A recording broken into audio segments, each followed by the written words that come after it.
欢迎收看《寰宇全世界》，带您走进全世界、全球各地的观众朋友，大家好，大家平安，我是何荣。两岸大事国际焦点，深度剖析，打开视野。透过 YouTube 收看朋友，请您帮我们按赞、订阅、加分享，动动手开启小铃铛。也欢迎您告诉我们在哪个城市打卡收看。欢迎大家也多多的来留言，表达您的观点和意见，跟我们互动一下。好，来欢迎今天4位来宾。首先是钱立伟、雷倩，倩姐好。很好，观众朋友大家好。另外，政大外交系教授黄奎博老师，大家好。还有美国共和党前亚太区主席方安格 Russ， 大家好。好，今天跟3位老师还有观众朋友，我们一起来关心的是现在中东的局势可以说是一触即发。因为伊朗现在的局势呢，虽然说这个看似平静啊，但是好像这个隐性还没有完全的拆除，而且呢，在这个局势呢，本周呢看起来是越来越紧张，因为美伊两国现在不只是在嘴上互相呛虾而已啊，现在包括了飞弹、航母战斗群、战机全部到位，感觉起来不太像是要进行一场演习的样子，而且呢是更进一步的，像是战争要开打前的最后就定位。在画面当中，我们看到这个 X 账号叫做 Your Anonymous TV， 那它是 Anonymous TV 啊，它旗下的一个账号，它就爆料指出说，伊朗在得到俄罗斯的同意之后，首度完成了射程达到1万公里的洲际弹道飞弹试射。这个飞弹的射程呢，可以直接覆盖纽约跟华盛顿，美国这些重要的大城市。而伊朗背后支撑的力量呢，也浮出水面。现在包括传出中国大陆方面呢，正在评估向中东波斯湾要转移更多的武器，包括了有哪些呢？像东风27、26，还有鹰击21高超音速飞弹。这些飞弹对于美军现在要调派到中东的林肯号，恐怕会造成这个战略威慑啊。X 博主 War 更爆料说，伊朗已经接收了中国大陆至红旗9B 防空系统。而且至少有16架中方的军用运输机急飞到德黑兰，美方跟以色列也在部署重兵，他们把大批的军事力量移到中东，像是爱国者萨德飞弹防御系统都加派到中东部署。另外像是 Eagles 雷射导引反无人机系统进驻在科威特的空军基地 ，F-15E 呢也集结了24架。林肯号现在即将进入到阿曼湾，还有以色列方面呢，传出已经准备超过有7000枚的飞弹。从美伊双方现在部署在军事，光是这个军事力量态势来看，当然我们知道要把这个双方都在把力量拉升到某一个程度，但是现在看起来好像不是进行演习。我看报道上面的标题啊，甚至都想说只等川普下令了。奎博老师怎么看？是真的不惜战了吗？如果你从这个美军目前的部署来看的话，美国它确实是在往准备这个进行武装冲突、武装行动的这个方向继续往前走。对，如果各位还记得，我们大概在1个星期前，我们说，你看美国根本嘴巴说一说，动作都还没有做到嘛。但是呢，美国现在差不多经过1个星期的准备之后，包括它的这个空中的还有海上的武力，甚至包括陆上，像大家最近常常提到的 Delta 三角洲的这个武装的力量，其实都已经进驻到伊朗的附近了。所以我们现在看起来，1个礼拜前我们说美国似乎是说一说，但是现在我们光从这些实际的数据还有事实来看起来，我们并没有乐观的本钱，而且即便中东4个国家在先前我们看到他们出面斡旋哦，对，似乎好像效果也不大。对，因为这个斡旋，我觉得他只是先让川普不要急着，譬如说用这些中长程的武力就直接攻击了伊朗，因为这个有点像是去捅了一个马蜂窝，你后面不知道伊朗会怎么样的报复，因为伊朗它有它自己的一定的导弹能力，对，这导弹能不能够在类似核弹头的，或者是巨型炸药的这个弹头，其实说实在，外界并不是那么的确定。而且最后倒霉的搞不好就是伊朗附近的这些周边国家。那另外就是伊朗，它周边还是有些兄弟，这些兄弟呢，包括在叙利亚、在也门、在黎巴嫩、在加萨走廊，当然现在已经被清了差不多了啊，等等的。那这些兄弟，如果当伊朗受到比较大规模的攻击的时候，会不会透过其他非正式的方式，对于美国或者美国的公民进行攻击？对，这个其实都是不确定的事情。所以当然前面这个中东4个国家的斡旋，我觉得一开始只是希望局势不要往恶化的方向去前进。可是现在看起来，似乎因为这个川普给了2个条件了，伊朗并没有正面的回复。第一个条件当然就是说，如果这个伊朗可以停止处决这些街头的示威者，这个是一个条件。第二个条件是说，如果伊朗可以说他不会重启核武计划。川普其实给了这2个条件，而且是我如果印象没记错是或，就是1或2，你选一个就好。所以伊朗其实现在我觉得他并不是没有退路，只是说大概现在伊朗也要对自己支持者，我说他的这个执政者要对自己支持者交代嘛。所以如果他这个退步的妥协的太快的话，可能对他的这个执政的基础不是件好事。但是我只能说，目前现在看起来，川普的做法，我们有时候叫做极限威吓。对，他反正我拳头大嘛，我都能摆的都摆出来。所以你看到这些摆在美国、伊朗周边的这些美军武力，他其实打世界上任何一个差不多这个中等规模的国家，其实已经算是绰绰有余，就是一副大军压阵那种感觉。对，但是他的这个做法，我个人目前相信，川普还是希望，第一个就是让伊朗自己知道下台阶在那边，你就不要再处决这些街头示威的人，你就已经完成我给你的条件了，那我川普就可以不动用武力。那另外一个，我觉得川普也在思考，就是说，透过这样的方式呢，让伊朗的内部更加的不稳定，因为经济制裁我们已经谈太多了。那再加上伊朗现在内部，如果他们发现美国，就是说伊朗这些抗议者，他们认为说，美国原来还是挺我们的，美国还在。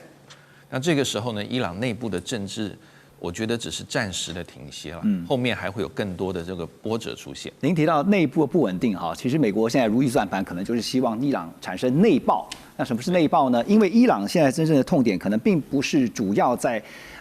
跟美国对阵的这个军事战场上面，而是在内部民生经济问题啊。目前遇到的很大的麻烦，包括了像是通膨恶化、严重失控，还有呢，美国常年实施制裁，拖垮伊朗的经济。所以伊朗执政当局呢，只能透过断网啦，还有官方镇压，才暂时压住群众的示威抗议。现在川普呢又再补上一刀啊，他表示说呢，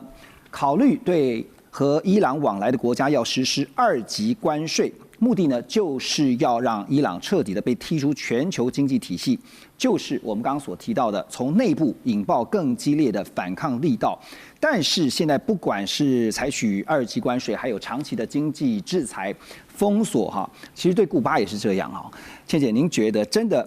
能够达到美方的如意算盘，产生内爆吗？其实伊朗是一个长期被美国制裁的国家，所以现在的极限施压就是它的制裁上面的叠加而已。这个剧本呢是最常使用的 regime change 的剧本，就是从经济跟外交的压力促使你内部的政治经济的混乱，最后造成了内部势力推翻现有政权。对，而伊朗曾经被推翻过一次。所以我觉得从这个角度来看呢，美国还是在它的原先的剧本上增加它的力道，同时再摆了一个军事的态势在那里。我的看法是这样，这个军事的态势当然要打它很容易，但是毕竟荷姆斯海峡对于全球的石油、天然气供应跟所有的航运呢，它的影响力是非常大的。1/3到1/4的都是经过荷姆斯海峡，所以伊朗除了它另外还有一条陆上的运油可以出去以外呢，海上荷姆斯海峡如果发生问题的话，受影响的科威特、伊拉克、叙利亚通通都会受到影响。所以在这个情况之下，我们看一下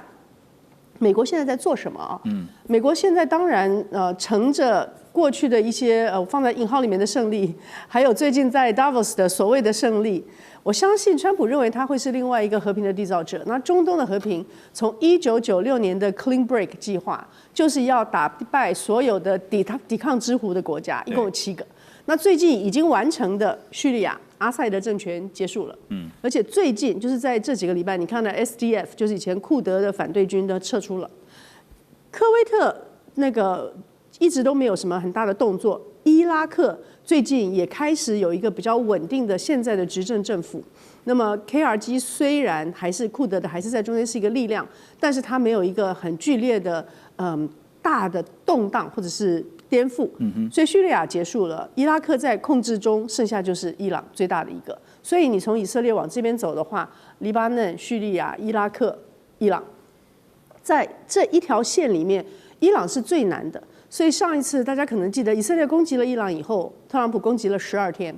12天代表什么意义？就是他要做一个展现武力，但是绝对可控的一种军事处理。也就是说，他事先两边不管讲好没有讲好，都知道他不会继续扩大、逸散到之外，成为更大规模的战争。而且现在会不会还有另外一层考量，就是要考虑到伊朗背后其实主要还是俄罗斯。现在当然就是你若看其实我认为跟台湾状况很像。在伊朗这个部分呢，美国可以动手，可是他要考虑背后中俄的力量。对，中俄呢不希望被带进一个另外一个区域的大战。俄罗斯可能有一点好处，因为如果大家在中东有战争，那么欧洲的压力就会减小。但中国完全没有理由要进入这个战场。亚洲也是一样啊。就是说，如果发生了什么事情，美国有什么理由要进入另外一个区域的大战，甚至要把大量的武器人员放到这个区域？逻辑是一样的。逻辑是一样的。所以伊朗跟台湾，就像我们以前说乌克兰跟台湾一样，它都有一个大国博弈跟大国势力的角力中间彼此的一种看法。所以我认为现在看起来呢，美国有一个可以动手的窗口，军事窗口。也开始了有一些影子军队、影子武器在这附近，有些是明面上的，像刚刚讲的那种大家看到的船坚巨炮，可是另外也有一些是属于只管通勤杀的那种内部的那些系统呢，都已经开始布在那里。对，但是这一个军事可行动的窗口，要不要升级到军事行动？这中间还有很多大国博弈中间的考量，而且最重要的当然就是中俄美。这三方在中东这个地方会不会有一些其他的考量？那对于其他的国家来讲，它的本身可能不那么重要。伊朗本身也不是一个小国，对，它是美国现在可能动手的国家里面实力还是最强的一个，所以伊朗本身的能力也会是考虑的重点。所以这也是为什么我们在《寰宇全世界》这个节目当中常常不断强调的一件事情啊。伊朗毕竟不是委内瑞拉，但你可以看到说，川普这个人呢，他是说干就干的，就是对委内瑞拉呢，就是采取迅雷不及掩耳，而且美国战法一向是速战速决啊，但是伊朗可以用这样的方式来处理吗？处理之后呢，其实现在的关键核心是在于动手以后，你这个烂摊子要谁来收拾？是美国吗？还是伊朗周边的国家要深受其害？好，那现在我们如果回顾川普之前所有的操作方式，包括最新的就是对委内瑞拉、对格陵兰，虽然说做法上会有不同啊，但本质上其实背后它都有一个川普或者说美国一个很大的战略目的。那 Russ 你怎么看呢？这次当然想说石油也好，地缘位置也好，可能是其中的考量，但是是不是真正想要切断的是中俄在中东的战略节点？我觉得伊朗这个问题我们不用过度分析啊。我的意思是说，川普虽然今天才是1月底了，但是他他要把他的焦点放在10月份的期中选举，所以将来几个月他想处理的这些外交事件什么国际大事，我觉得他的兴趣会越来越少。虽然去年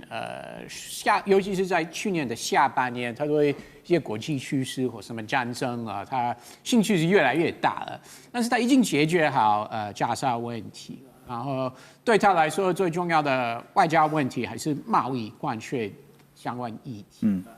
然后呢，他喜欢处理的战争好像是那种小型的，比如说